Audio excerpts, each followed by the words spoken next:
चलिए आज की क्लास में देखते हैं आपको गुरुत्वाकर्षण फोर्स यानी कि ग्रेविटेशनल फोर्स के बारे में, गुरुत्वाकर्षण बल के बारे में।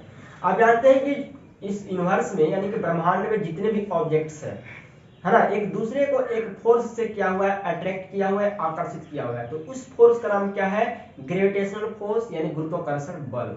यानी कि आप कह सकते हैं कि गुरुत्वाकर्षण बल एक आकर्षण बल है जो दो वस्तुओं के बीच क्या करता है, लगता है। ठीक है, यानी कि ग्रेविटेशनल फोर्स को आप डिफाइन भी कर सकते हैं कि फोर्स ऑफ अट्रैक्शन, है ना, बिटवीन टू ऑब्जेक्ट मासेस, यानी कि टू ऑब्जेक्ट्स के बीच में जो आपको फोर्स ऑफ अट्रैक्शन अप्लाई होता है उसको क्या बोलते हैं, गुरुत्वाकर्षण बल। अब आप जानते हैं कि गुरुत्वाकर्षण बल का खोज किसने किया था? न्यूटन ने किया था, सर आइजैक न्यूटन ने किया था। और उन्होंने एक लॉ दिया था। क्या लॉ दिया था? ग्रेविटेशनल फोर्स का यूनिवर्सल लॉ दिया था। तो यूनिवर्सल लॉ क्या है, चलिए हम देख लेते हैं। यहाँ पर देखिए, मान लीजिए कि आपको दो ऑब्जेक्ट है, ठीक है, दो ऑब्जेक्ट है और इन दोनों ऑब्जेक्ट के सेंटर के बीच का डिस्टेंस जो है r है। ठीक है, और यह ए ऑब्जेक्ट है, ए क्या है, बी ऑब्जेक्ट है। इसका मास m1 है, इसका मास m2 है। ठीक है, और ये दो ऑब्जेक्ट के बीच में एक फोर्स ऑफ अट्रैक्शन गुरुत्वाकर्षण बल F लग रहा है।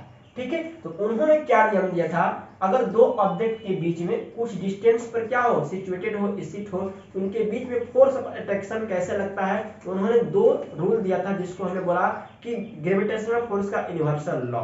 ठीक है, चलिए देखते हैं क्या है।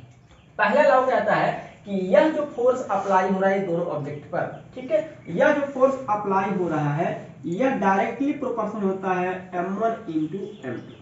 ठीक है, यानी कि जो ग्रेविटेशनल फोर्स दो ऑब्जेक्ट के बीच में लग रहा है ना, इन दोनों ऑब्जेक्ट के मास के प्रोडक्ट की क्या होता है, डायरेक्टली प्रोपोर्शनल होता है। इसको हमने माना इक्वेशन फर्स्ट, यानी कि फोर्स ऑफ अट्रैक्शन दो ऑब्जेक्ट के मास के गुणनफल के प्रोडक्ट के डायरेक्टली क्या होता है, प्रोपोर्शनल होता है। यानी कि आप समझ सकते हैं कि अगर मास बढ़ाया जाए तो ग्रेविटेशनल फोर्स क्या होगा, बढ़ेगा।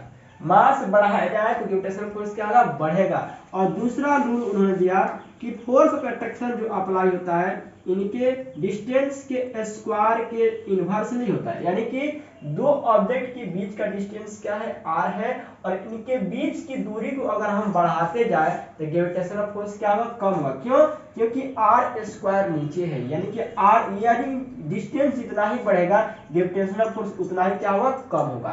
तो ये दो लॉ दिया था कि दो वस्तुओं के बीच लगने वाला जो गुरुत्वाकर्षण बल है उनके द्रव्यमान के गुणनफल के सीधा समानुपाती होता है तथा उनके बीच के दूरी के